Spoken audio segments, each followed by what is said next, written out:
Now to the fireside chat. Naman Jhawar, SVP Strategy and Operations MPL, is here with us, and he will be in conversation with Bijoya. Over to you both.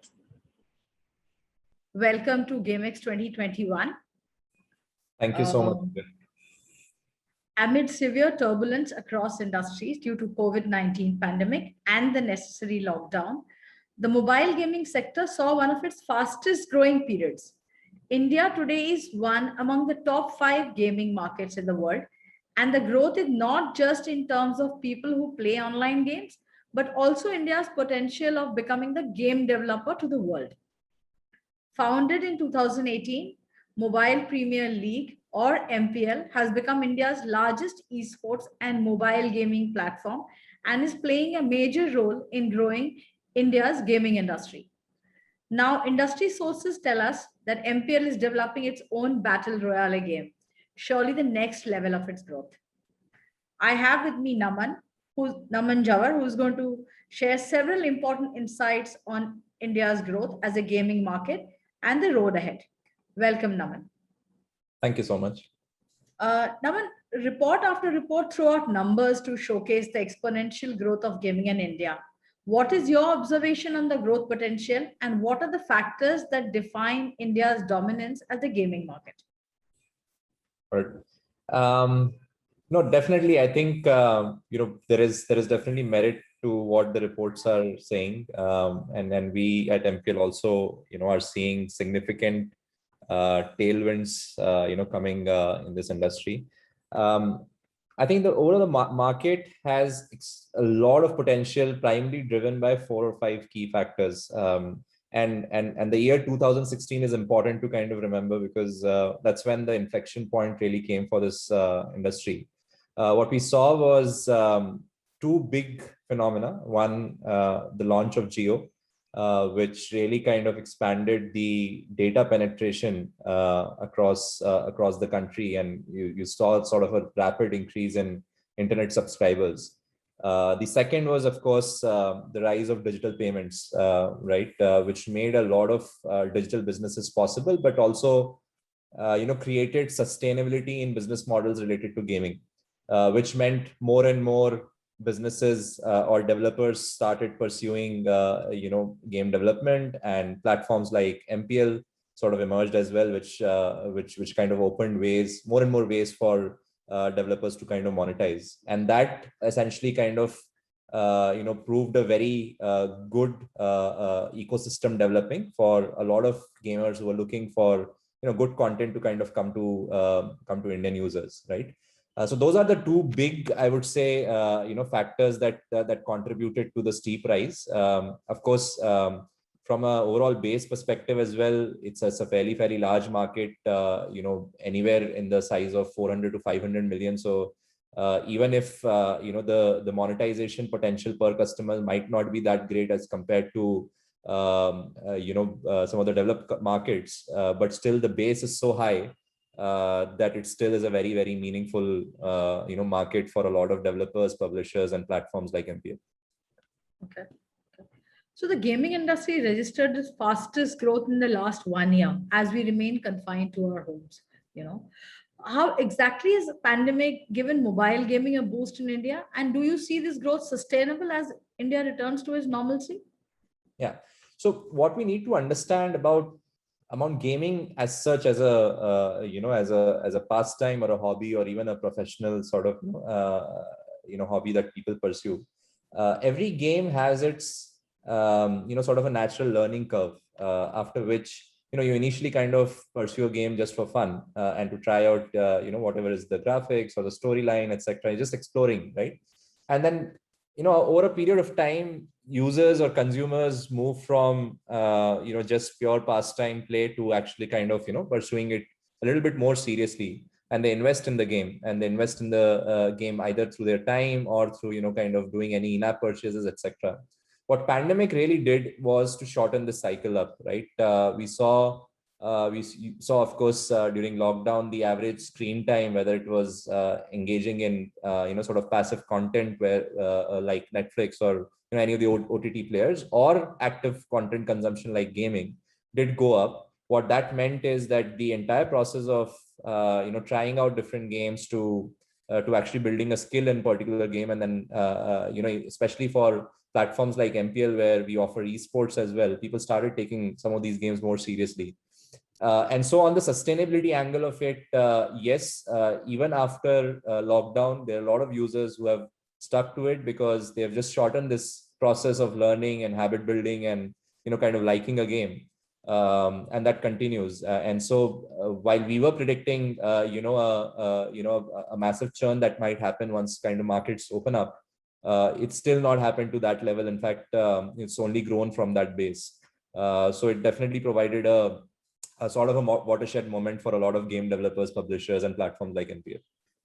Okay. So from casual gamers to career gamers, is this transition happening? Do you see that? Absolutely. Is the Indian audience bent towards more casual gaming, or are they looking at it more as a serious profession?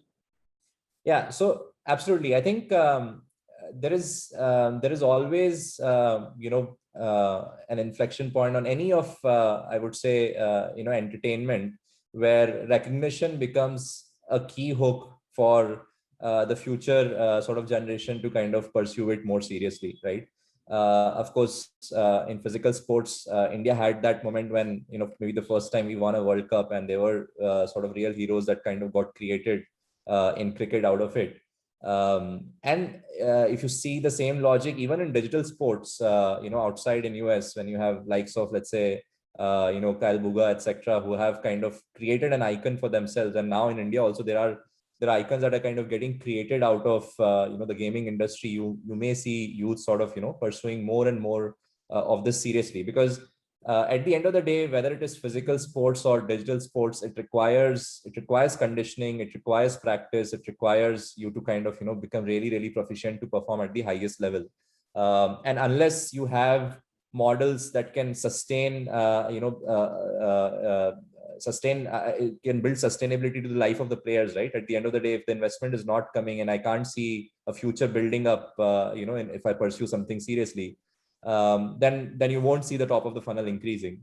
And that is changing, right? That is changing. There are role models that are kind of getting created. You have esports team, which are coming out of India and performing at the highest levels. There is, of course, push from the government, from the policymakers itself, to kind of see this more seriously. Asian Games 2022 is going to have esports as one of the medal events, right? So this is, of course, taking that stage of a lot more seriousness, compared to, of course, like the console and PC markets that kind of dominated the esports side of things. Mobile is still at a very early niche stage.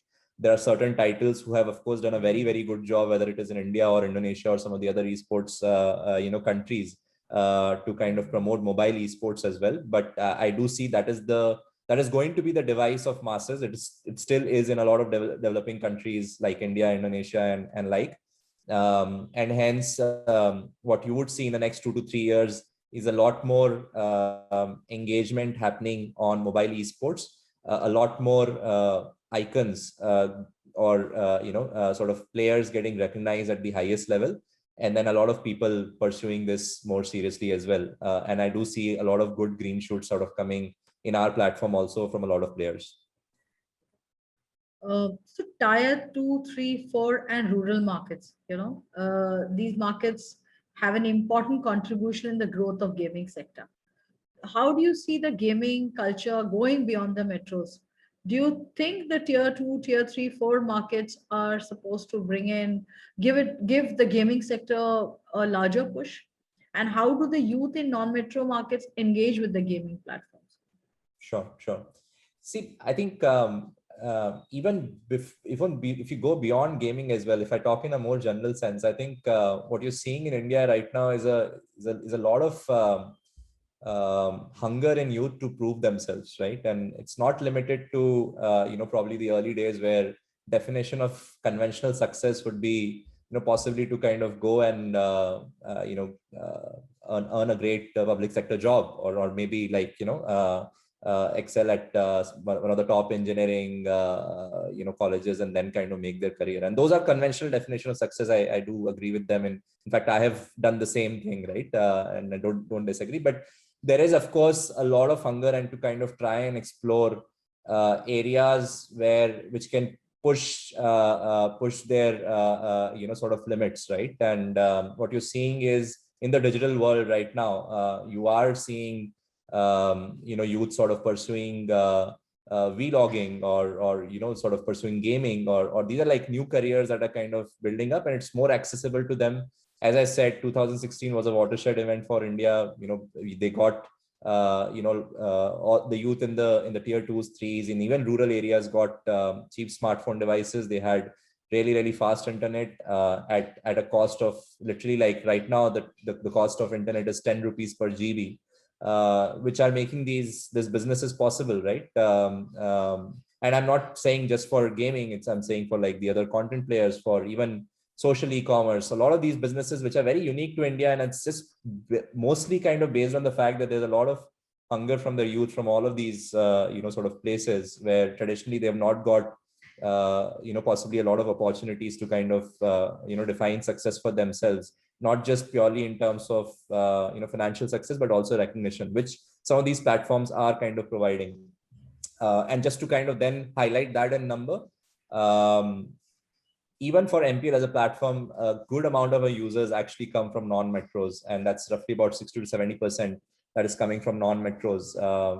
Some of the initial customer base also did reflect to the product a lot more, in the tier 2 and tier 3 than in metros, because a lot of these were kind of given for metros, right? You always had access to Wi-Fi, you always had access to kind of data, and that those are privileges that you kind of enjoy in metro. But for the first time, when the youth of tier 2, 3 and the rural India kind of got this device and got the exposure and then saw YouTube videos of their own sort of peers, that's when a lot of hunger got generated. And we are seeing, of course, much higher growth in these markets compared to even metros.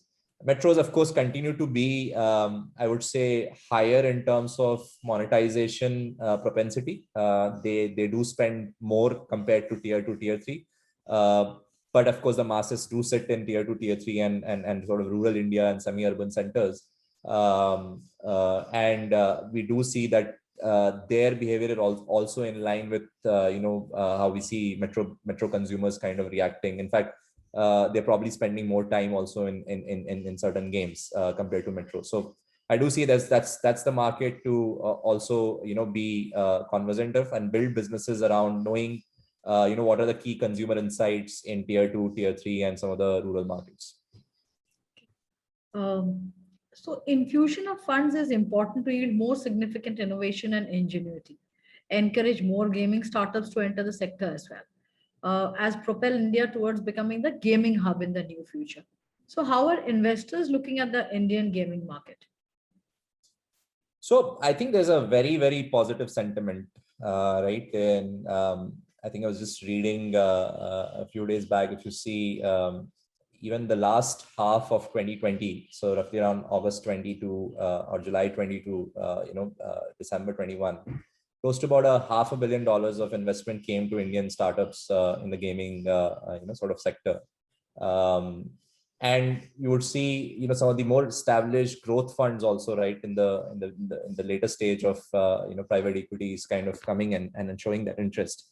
Primarily, of course, as you rightly mentioned, the market is fairly big. There are models that are getting created, right?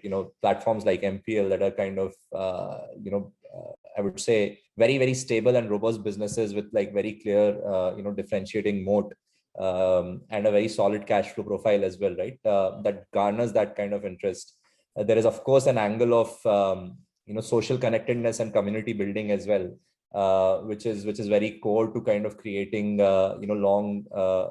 long-lasting sustainable business, which again gaming provides a wonderful sort of opportunity to kind of build that. You're already seeing like very good communities kind of getting created in the ecosystem as well. And you have, of course, success stories like Nazara sort of getting public, and there are thoughts of some of the other players also kind of pursuing a similar path, right? So it builds a lot of investor confidence, and I do see this sentiment, continuing and only kind of increasing in the coming years. What we are also seeing is, while the initial trend, of course, kind of followed platform as a model of choice. What we do see and expect is that even sort of some of the individual publishers or even small game indie developers will have access to capital that can kind of help them scale and catapult their growth as well. Of course, the sizes of investment can kind of differ, but already seeing like gaming focused funds now kind of coming to India, right, and establishing shops and investing. Those are also kind of trends, and usually that happens when industry is much mature and you have very sector focused funds kind of coming. But it's literally been like 2-3 years where gaming has become a center of interest, and seeing some of these early signs where sector focus is also very crucial for some of the funds is a very good sign, and testament of investor interest continuing to be there in the market. I totally agree with you. The sector focused funds will actually give a push to the gaming sector, because most of the other sectors are also, other VCs are also investing in other sectors. And I think they're still fence sitters. They don't want to kind of invest in the sector because they still haven't seen the full scope of it. Yeah. So despite the tremendous potential gaming has seen, it's not always been a bed of roses. So what are the major challenges that gaming sector is facing? How does this industry need to address these challenges? Yeah. So I think a couple of challenges, if I can call it, right.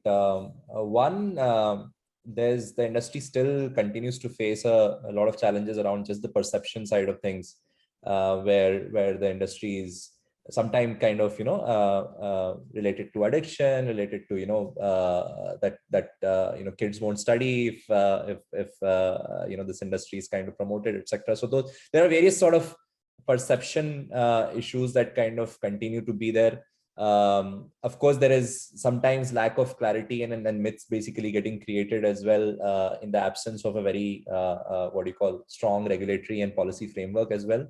What is required, at least on this front, is a lot of the players kind of coming together and building out a very comprehensive policy framework. The industry is a sunrise sector, there's no doubt about it. In fact, more than sunrise sector now, employs close to about 50,000 people or more already, and growing. At MPL itself, we have kind of ramped up our hiring. We've grown like pretty much like more than 100% in 1.5 right, and she's seeing extremely amazing talent kind of coming and working with us, and with our partners, with our whoever we work with from a game development community side as well. So it's a very I would say a sector that is really kind of showing very good signs of prosperity for a lot of people, right? And it does require a lot deeper thinking in terms of how do you solve some of these perception issues, how do you solve so that there are no events that end up kind of creating detrimental effects for the industry, right? Of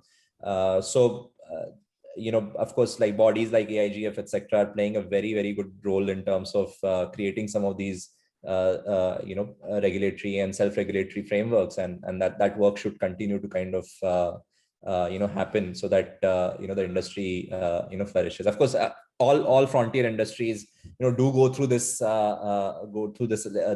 kind of challenges. I know in the early days, even cab aggregators, there were states that would just kind of say, okay, we can't do cab aggregation here, right? But right now we can't even think about not going anywhere if Ola or Uber were not present, right? So that's basically the initial, I would say, teething issues which the industry is facing, mostly on the policy and regulations front. The second, I would say, is more inherent to the choice of business models, which of course the industry is kind of innovating, and largely to do with sort of distribution and monetization. Of course, till I would say about 17-18, the primary mode of monetization for any game developer continued to be either ad revenues or sort of in-app purchases. And primarily for a long tail of developers, it was still ad revenues because, to enable a customer to kind of, or to, invite him to kind of make a purchase in a more of a casual game setting, it was extremely hard. Right. So, and that meant that you had to kind of invest in story, in graphics, in art, and then sort of create an in-app purchase play. Right. That meant that scalability of a lot of developers were in sort of question, because for any gaming developers or publisher, marketing is and distribution is at the core of their sort of business model. It is actually very capital intensive as well.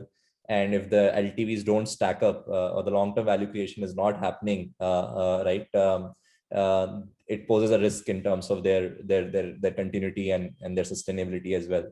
And hence, newer models of distribution, monetization, and content creation, is needed. Fortunately, and I think that's the exact vision that MPL is kind of chasing, that we want to kind of enable a lot of developers to be able to kind of distribute their apps without sort of worrying about that they're on the top of the charts in a distribution channel like a Play Store, while paying like 30% sort of cut if they make any revenues out of it. So there's an alternate mode of essentially distribution which is required, which MPL is trying to solve, and the monetization angle side of things as well, where we are moving beyond just the ad revenues or in-app purchases, and creating sort of an innovative monetization model for our game developers as well. But yeah, primarily I think regulations, policy framework, perceptions, and distribution and monetization are some of the key challenges that the industry should come together and aim to solve. I hear you, Naman. In fact, our earlier panelist also shared some of these similar concerns, and I guess all of us can come together and resolve this entire thing. Yeah, absolutely. So MPL since the beginning has been a baton holder for the culture of gaming. Where do you see the entire industry in the next 5 years, including your position? Well, I would love to believe that we'll be at the behemoth and the leading front. That's what we are kind of chasing. But I do see this industry to be scaling really fast in the next 5 years. I think as our founder CEO also kind of puts it, there will be enough and more Virat Kohlis getting created out of sort of the gaming gaming genre as a sport, as an athleticism as well, right? And you would see tournaments as big as IPL, even bigger, where there is competition happening at a massively global level, where an Indian gamer is kind of competing with a US gamer, with a Brazil gamer, sitting at home at the luxury of participating from the comfort of his home. But of course, kind of the entire sort of the event would be as large in terms of either prize money or viewership or sponsorship, or the number of sort of players that are making this event possible, fairly large, right? And MPL would like to believe that we would be the ones that kind of take the lead in this. There is still a massive potential in terms of mobile esports for sure, where very localized models have been explored and still continue to be very offline in nature. And those are not scalable models. I think what MPL is trying to solve is scalability of really large tournaments, content getting created out of it, and recognition to the players, so that more and more consumers who are right now still looking at it from a fence can pursue this seriously, and we can create like global icons, like we have done in maybe cricket. We can create those global icons, global players from India. So that's our vision, and hopefully I think in the next 5 years we will execute that vision, and probably sort of be the leading mobile esports platform globally as well. Amen to that. Thank you so much. I hope you guys grow bigger. We partner with you guys more and create more such conversations on making this entire ecosystem more bigger. I mean, it'll be a happier moment to see gaming getting its due finally. You know. Absolutely. Absolutely. Thank you so much, Naman. Thank you. Thank you Thank for you so spending much, the Vijaya. time for me. Thank you for your questions. Thank you so much. Yeah. Thank you, Bijoya.